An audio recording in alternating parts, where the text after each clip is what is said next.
Welcome to BootSpy. My name's William, and today I'm going to be reviewing the Grant Stone Chelsea boot. I'm going to discuss the leather quality, sole quality, fit and sizing, and ultimately whether or not this Chelsea boot is right for you. Let's get into it.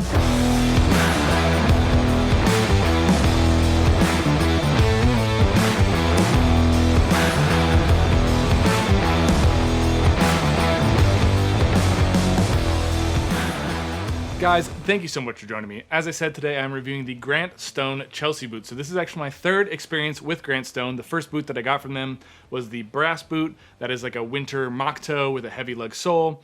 Then I also tried the diesel, which is their most popular. That's a plain toe boot, plain toe service boot. It's one of my favorite boots, and actually I put up a video. I ranked all of my boots in order, and I'll put that video up there if you just want to check it out. But spoiler alert, the diesel came in one of the top 2 positions for that. So I'm a really big fan of Grant Stone, and a lot of you guys said review the Chelsea, so I picked it up, and here we go. So let's get started and talk about the style of the Grant Stone Chelsea. This is something that I would consider to be an everyday Chelsea. That's what I call that. There's a couple different categories. Some good examples are, you have the R.M. Williams Comfort Craftsman. I would say that this is more of a dress Chelsea, even though you could definitely wear it every day if you wanted to. But that's more on the dressy side. There's also kind of more workwear inspired, Bluntstone or the Red Wing Classic Chelsea. Those are bigger, bulkier. Then there's also what I call the everyday. And this is something that is easy to slip on. It's not super dressy looking. It's not super slim, but it's also not super rugged either. So it's right in the middle. Another good example is like the Thursday Duke. I consider this also an everyday Chelsea. So there's I think these are just a really versatile type of style. I picked up the Chelsea in dark oak roughout. This is from CF Stead. I'll talk a little bit more about the leather quality later on, but this is not to be confused with the Earth, which is a waxed suede. This is a waxed oiled roughout, so it's a little bit different. It definitely breaks in differently, or the leather patinas a little bit differently, but probably the biggest difference between the dark oak roughout from CF Stead and any of the other Chelseas, they also have like a natural Chrome Excel, I think a crimson Chrome Excel, and a few box or regular calf leather options too. So there's a bunch of varieties of this, but what really drew me to this particular boot, the dark oak roughout, was the fact that it has a lug sole. And the other versions of the Grant Stone Chelsea, you'll find they all have studded soles. So they're a little bit slimmer. They're a little bit, the bottom isn't so pronounced, but I really, really liked the heavy tread that I'm seeing on this particular version. That really drew me to it. It kind of reminded me of the Taylor Stitch Ranch boot. Now, I haven't tried that on personally, but it looks really cool. And this, because it has a lot more of that rubber studded sole, has much more of that casual edge to it, and so that's what really drew me to this boot. Another thing to note about the Grant Stone Chelsea, this also kind of affects the fit, but the last is pretty long, and it's not super narrow, but it's got more room than most other slim Chelsea boots. So like I said, it's not super slim, super narrow, super dressy looking. It does have more room throughout the waist of the foot, and then you also have a longer toe, so that's going to affect the sizing. I'll talk specifically about fit and sizing later on in this video, but that's something to note for this style. So I do think that this works with slim fit jeans, but it is a little, if you were wearing skinny jeans or something like that, I don't think this would work for that because it's a little bit bigger, and it's definitely it has more presence to it. So I think you're going to stick with either slim fit jeans or regular fit jeans, and that is going to make these boots really pop. Discussing the leather quality, so again, this is oiled waxed roughout from CF Stead. Now, CF Stead, I have a few boots with leather from CF Stead.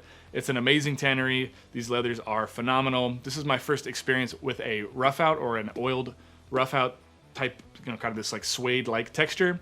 Of course, in the pictures, and this is a big difference, so one of the most popular Grant Stone Chelsea boots is the Earth, and that's a waxed suede. That is not a waxed roughout, it's a waxed suede. And I was kind of expecting, I've seen pictures and videos of people wearing the Earth version, the waxed suede, and it keeps that waxy texture to it for really long, like a year more, whatever. But what I'm noticing, and I haven't worn this too much, I wore this on a big trip, I traveled a lot with it, probably put in like 15, 20 miles of walking with this, so I've owned it for definitely a few months, and I've done a lot of walking in it, but pretty quickly, the wax started to sort of kind of come off, it started to dissipate, and it left me with a lot more of that nap, that rough out type nap. Of course, you can still see a little bit of the, and I'll show zoom-ins and everything like that, but you can still see the waxy texture, particularly on the toe where it's not creasing. But the areas where it is creasing, the wax definitely comes off pretty quickly there. So it leaves with like a very unique, very dynamic look to it.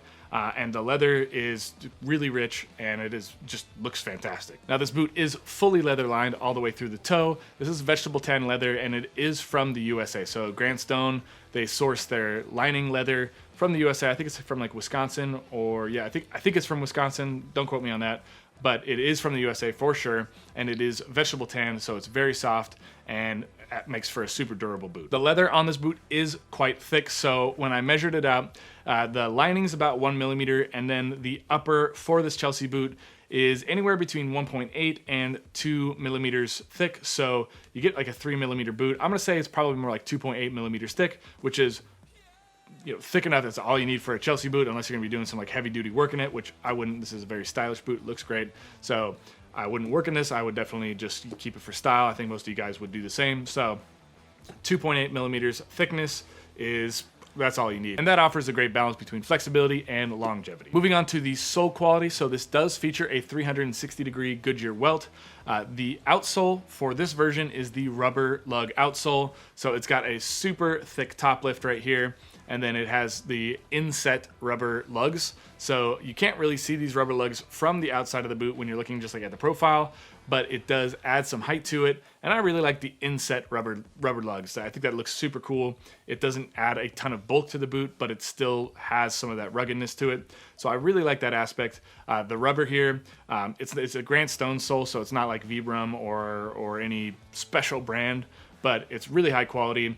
I have the same sole on my brass boot, and I've had that for 2 years now, I think. I've had that for 2 years, and that sole is still doing great. It's still fantastic. Even the top lift hasn't worn down. So this rubber, great for traction, great for durability, but it's also a little bit softer, so you do have some shock absorption, and it's a little nicer to wear around. What impresses me most about the sole is actually Grant Stone in general. It's the stuff you can't see. So the insole is 3 millimeters of vegetable tanned leather. That is a huge piece of leather, and I just really don't think that once you break that in, so it doesn't make for the most comfortable break-in because it's just a little stiff, but as you break that in, I mean, you can't beat a huge piece of leather in terms of durability, longevity. Like, again, these boots are going to go a long, long time. The only thing you'd have to do to your Grant Stone Chelsea is probably like within 4 years or something like that, like a long time, would probably replace the top lift. And that is like a 2 centimeter piece of rubber. So that is not going to go anywhere anytime soon. That's going to last, I would say, 4 to 5 years. Again, Grant Stone, they really impress, like a full leather footbed, the leather insole, leather midsole, a little bit of cork filler in there. This does have a steel shank, 360-degree Goodyear welt with a super high stitching density all the way around. I am really impressed with Grant Stone. I have been since the first boot I saw. They just do a really good job all the way through the boot. Excellent materials, and even on the parts that you can't see, the shank, the cork filler, the cork is very fine. In the 3 millimeter leather on the inside of the boot, it's like you can't see that. You're probably never going to see that, but you'll experience it when you're 3, 4, 5 years down the road and you're still rocking this pair of boots then. Let's discuss the fit and sizing now. So this is one of the areas that I was actually a little bit thrown off by. So for me, Grant Stone is pretty analogous to Red Wing, to Thursday, to Wolverine, to most boot brands where you just order a half size down from your sneaker size. And that's what I did for the brass and for the diesel. And I really, really liked the fit on those boots. Now this is built on their UK last. So it's wider in the waist, and it definitely has a longer toe. So for me, I actually found that when I'm wearing a thinner pair of socks, I actually have a little bit too much, a little bit extra wiggle room in there that I don't necessarily need. So if I was to order this again, my sneakers are a size 10.5. In my diesel and brass boots and Thursday boots and Wolverines and Red Wings, I'm a size 10. But for this particular boot, the Grant Stone Chelsea built on the UK last, I probably could get a 9.5 and that would probably fit me perfectly. That said, I wouldn't be able to wear a thick pair of socks with these boots if I had the 9.5. So I'm okay with the size that I got. I'll just have to wear thicker socks so that my ankle and my heel isn't moving around inside the boot. But that is something definitely to note. This is a longer built boot. So the UK last, it definitely elongates in the toe. and then it also has more room in the waist, or like around the ball of your foot. So if you're kind of in between sizes, if you're a little bit there, you could always size down an extra size. So instead of a half size down from your sneaker size, you might even want to try a full size down from your sneaker size, or a half size down from what you would get with other heritage brands like Red Wing. You might even want to try a half size smaller than that to see how that fits you. Here's my final verdict on the Grant Stone Chelsea. So thank you guys so much for recommending these boots to me. Again, this is my third experience with Grant Stone, and this is just such an amazing value for an everyday Chelsea boot. This definitely makes it more of an everyday Chelsea boot, something that you just want to slip on really easily, walk out the door, do your chores, do your errands, go around town. You know, it could be good for like a casual Friday night. And I'm never really worrying about these boots because they are really, really tough. All the materials all the way throughout, they're super solid. 3mm leather insole. You have this 2cm rubber top lift, the heavy lug soles. If you're doing the studded sole version, that is similar to Day Night, so those are gonna last a long time too. Probably not as long as the rubber lug. But yeah, the leather is very thick, 2.8mm for the upper when you include the lining. So ultimately you're getting a ton of amazing materials, you know, including the CF Stead leather, and the price is super, super reasonable. This version was right around the 300 mark, and there's some that are a little more expensive, some that are less expensive. I like that Grant Stone doesn't uniformly price their boots. They really base it off of the materials that they're using, and I think they're just consistently keeping their value super top notch. So value for money is one of the better brands out there that I've found. So yeah, Grant Stone, this is my third experience with them, and so far they are 3 for 3. If you found this video helpful, please give me a thumbs up, and also hit that subscribe button down below, because I will be creating some more Grant Stone videos in the near future. Also, if you want to see any Grant Stone reviews that I've done in the past, you can check them out here. And until next time, put your best boot forward.